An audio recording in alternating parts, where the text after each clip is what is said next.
Greater మహావిశాఖ GVMC 89వ ward Kothapalem Ganapathi నగరంలో దసరా నవరాత్రుల్లో భాగంగా 9 రోజులు అమ్మవారికి ప్రత్యేక పూజలు. ఈ రోజు ఉత్సవ కమిటీ సభ్యులు సారి ఊరేగింపు కార్యక్రమం నిర్వహించారు.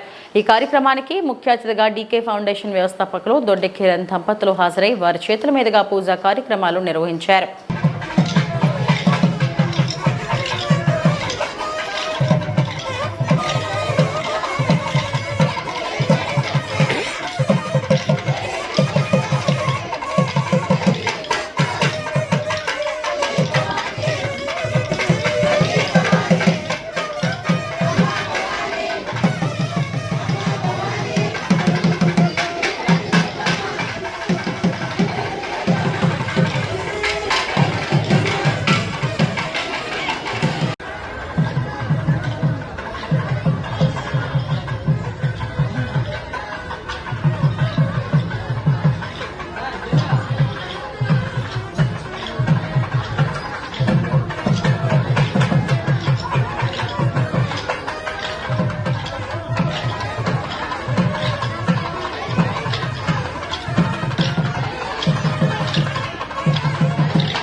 మహోత్సవాల గణపతి నగర్ సందర్భంగా గణపతి నగర్ గ్రామ పెద్దలు కమిటీ సభ్యులు పుర ప్రజలు అందరూ కలిపి ఈరోజు భారీ ఎత్తున విశాఖపట్నంలోనే ఎక్కడా లేని విధంగా నవరాత్రుల్లో స్వీట్ అంటే సారి ఊరేగింపు అనేది మొట్టమొదటిసారిగా ఇక్కడ గణపతి నగర్లో పెద్దల సంస్థలో జరగడం ఎంతో ఆనందకరంగా ఉందని చెప్పని ఇది ఎందుకు చేస్తున్నాం అంటే అన్ని కుటుంబాలు కూడా ప్రతి ఒక్క కుటుంబం ఆరోగ్యాలతో అష్టైశ్వర్యాలతో ఉండాలని చెప్పేసి అమ్మ ఆశీస్సులు ప్రతి ఒక్కరి మీద దుర్గాదేవి ఆశీస్సులు ఉండాలని చెప్పని ఈ సందర్భంగా తెలియజేసుకుంటూ మా గణపతి నగర్ ప్రజలకి అందరికీ కూడా హృదయపూర్వక ధన్యవాదాలు తెలియజేస్తాను.